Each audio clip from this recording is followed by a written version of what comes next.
Hello guys. तो हम आपके लिए एक और new demo kind of promotional video ला रहे हैं। तो इस पर्टिकुलर वीडियो में हम आपको ये एक्सप्लेन करेंगे कि इस पर्टिकुलर ट्रेनिंग प्रोग्राम में आप क्या-क्या डिफरेंट चीज़ें जो है वो सीखोगे, है ना?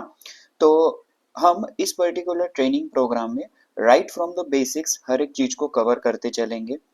थ्योरेटिकल प्लस एनसिस सॉफ्टवेयर भी हम साइमल्टेनियसली सीखेंगे, क्योंकि एनसिस सॉफ्टवेयर सीखने के लिए चाहे हम कौन सा भी एनालिसिस करें, हमें उसके पीछे की जो थ्योरी होती है वो पता होना काफ़ी ज़रूरी है। जब तक आपके फंडामेंटल कॉन्सेप्ट्स क्लियर नहीं रहेंगे, आप एनसिस सॉफ्टवेयर यूज़ नहीं कर पाओगे।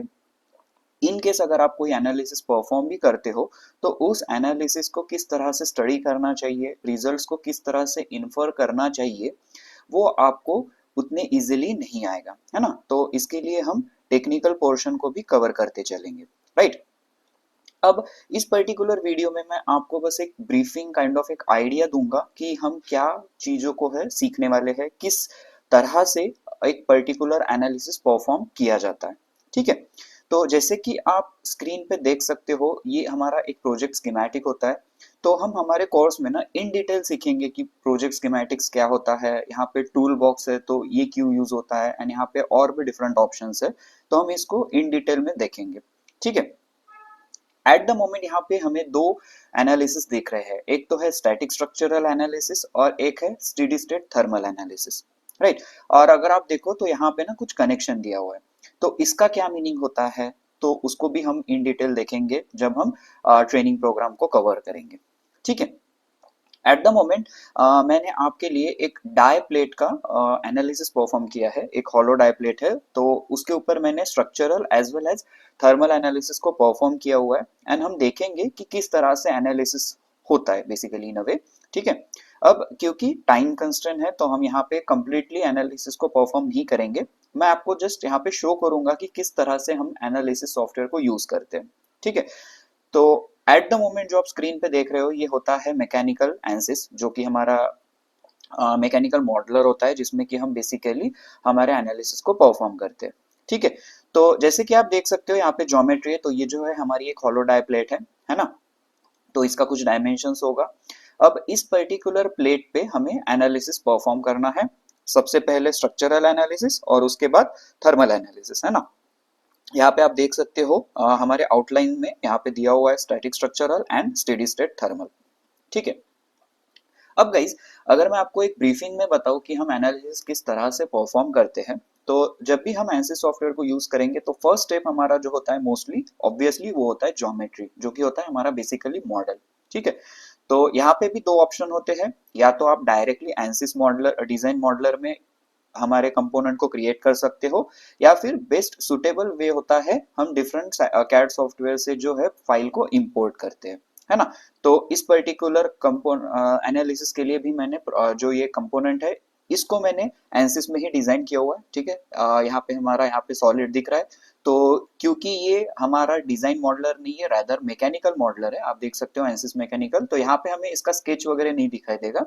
बट हम प्रोजेक्ट स्कीमेटिक से ना ज्योमेट्री में जाके डिजाइन मॉडलर से भी हम उसको देख सकते हैं, तो उसको फिलहाल तो देखने की नीड नहीं है। ठीक है, एक बार हमारा ज्योमेट्री रेडी हो चुका है, मतलब कंपोनेंट आ चुका है, तो नेक्स्ट स्टेप जो हम मोस्टली करते हैं वो होता है मटेरियल असाइनमेंट का। ठीक है, तो हमें मटेरियल प्रॉपरली असाइन करना होता है। अब मटेरियल असाइन करते हैं तो हम बेसिकली क्या करते हैं, जो भी मटेरियल हम असाइन करते हैं ना, उसके प्रॉपर्टीज को असाइन करते हैं बेसिकली।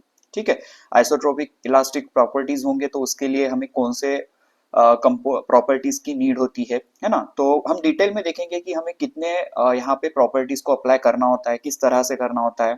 ठीक है, और नीचे फिर थर्मल कंडक्टिविटी भी दी हुई है, एंड देन स्पेसिफिक हीट भी है। ठीक है, तो हम इसको इन डिटेल में देखेंगे। मटेरियल्स के ऊपर भी हम अच्छा खासा टाइम स्पेंड करेंगे। ठीक है, तो एक बार मटेरियल असाइन हो गया, उसके बाद हम जाते हैं मेश।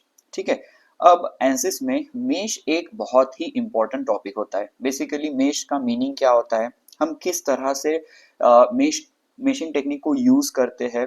अब मेश का इतना ज्यादा इंपॉर्टेंस क्यों है, हम उसको भी देखेंगे। ठीक है, तो ये अपने आप में बहुत वास्ट, या फिर हम इसको बहुत एडवांस टॉपिक में कंसिडर कर सकते हैं ना, क्योंकि अगर आपके मेशिंग करेक्ट नहीं हुई ना, तो आपको प्रॉपर रिजल्ट्स नहीं मिलेगा। ठीक है। तो एट द मोमेंट मैं यहाँ पे इसके डिटेल्स में नहीं जाऊंगा क्योंकि ये बहुत टाइम कंज्यूमिंग रहेगा, है ना, तो हम उसको धीरे धीरे से सीखेंगे। ठीक है।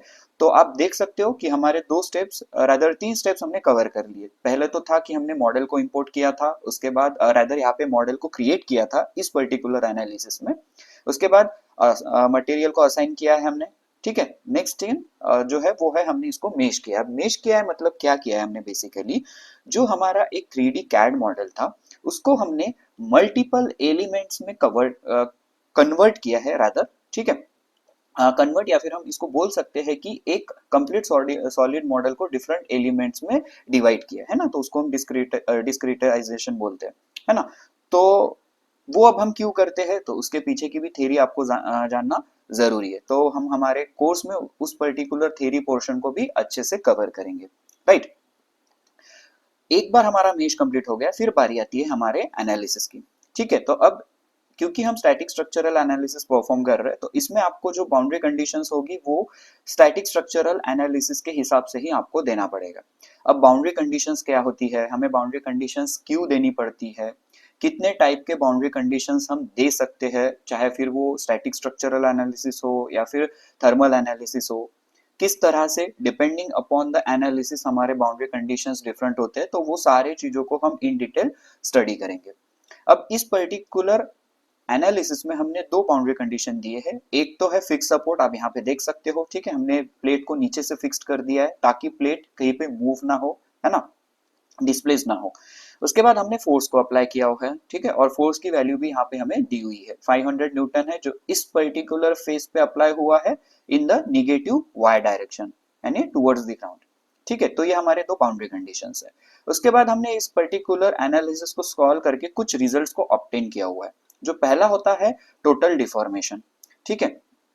तो इस पर्टिकुलर डिफॉर्मेशन को आप देख सकते हो कि कुछ इस तरह से ये डिफॉर्म हुआ है ना। एक सेकेंड। ठीक है। और यूनिट्स को हमने यहाँ पे एमएम में सेट किया हुआ है। ठीक है। उसके बाद अगर हम रिजल्ट्स में जाए तो यहाँ पे यहाँ पे भी हमारा जो टूल बार है यहाँ पे भी डिफरेंट ऑप्शंस दिए हुए हैं कि अगर हमें मैक्सिमम स्ट्रेस कौन से पॉइंट पे है उसे अगर देखना है तो हम उसको भी देख सकते हैं। ठीक है। जस्ट अ सेकेंड, मैं आपको शो करता हूँ। आपको बस प्रोब का यूज करना होता है मैक्सिमम, तो इस पर्टिकुलर पॉइंट पे जो है मैक्सिमम स्ट्रेस है, सिमिलरली यहाँ पे मिनिमम स्ट्रेस है। ठीक है। और अगर आपको किसी एक स्पेसिफिक एलिमेंट या किसी एक स्पेसिफिक एरिया पे शो करना है, देखना है रादर कि क्या हमारा डिफॉर्मेशन है, तो हम प्रोब का यूज करके एक पॉइंट पे सिलेक्ट करके उस पर्टिकुलर नोड पे हमें जो है जो भी आपका रिजल्ट है उसको आप देख सकते हो। ठीक है। उसके बाद मैं यहाँ पे अगर आपको ग्राफ देखना है तो यहाँ से आप ग्राफ भी देख सकते हो। ठीक है। तो मैं यहाँ पे इसको थोड़ा सा एनिमेशन आपको शो करता हूँ। ठीक है। ताकि आप एनिमेशन भी देख सको कि किस तरह से ये डिफॉर्म्ड हो रहा है। ठीक है। तो ये जो है ये ट्रू स्केल नहीं है। इन रियलिटी ये जो पर्टिकुलर कंपोनेंट है फॉर द गिवन हमने जो बाउंड्री कंडीशंस दिए हैं इतना ज्यादा डिफॉर्म नहीं होगा। ठीक है। तो अगर आपको इसको प्रॉपर देखना है तो यहाँ से हम ट्रू स्केल से इसे प्रॉपर रिजल्ट को स्टडी कर सकते हैं। ठीक है। तो ये कुछ इस तरह से दिखेगा। फाइन।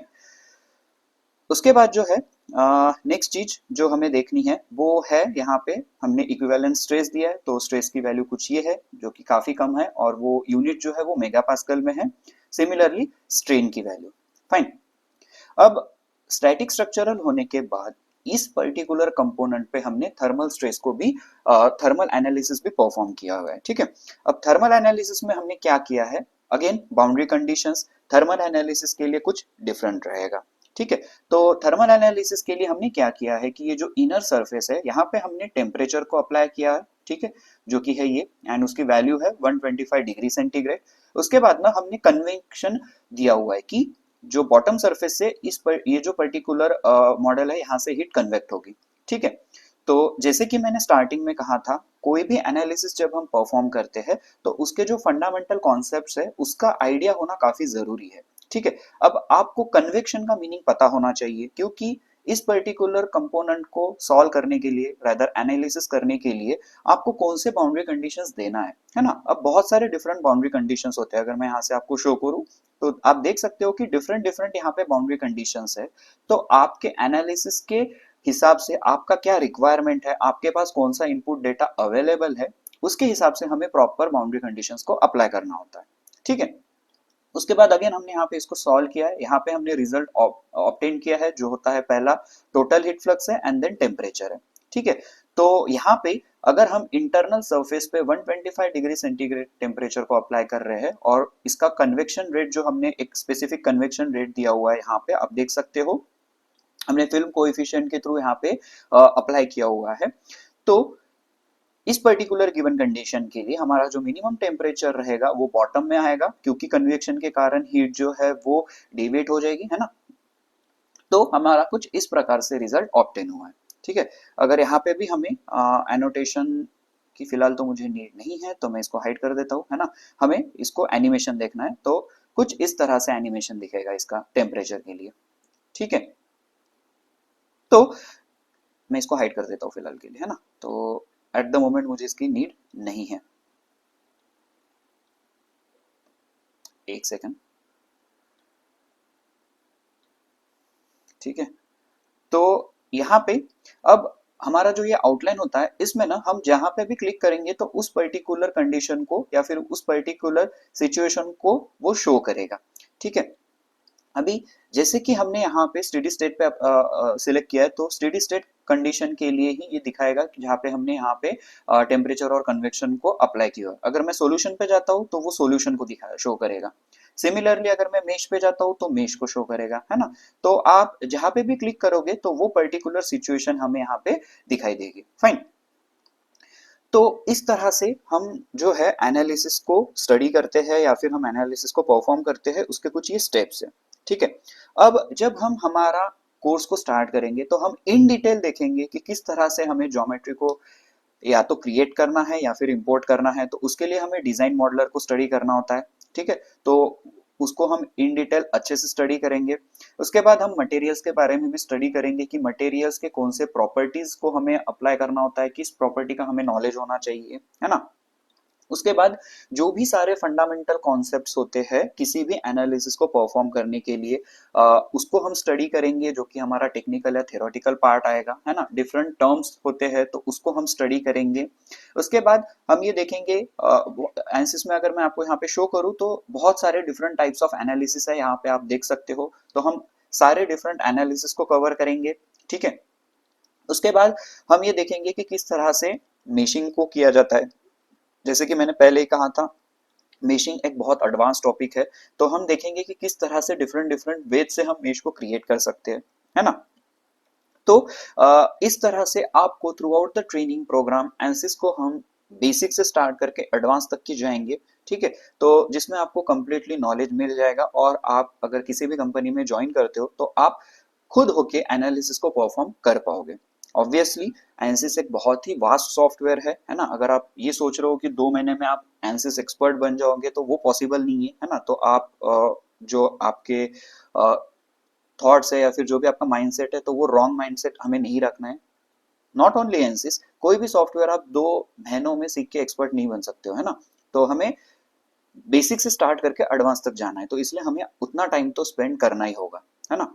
तो मैं आपसे रिक्वेस्ट करूंगा कि आप हमारे नंबर्स में कांटेक्ट करके एडमिशंस को कंफर्म कर लीजिए। Thank you.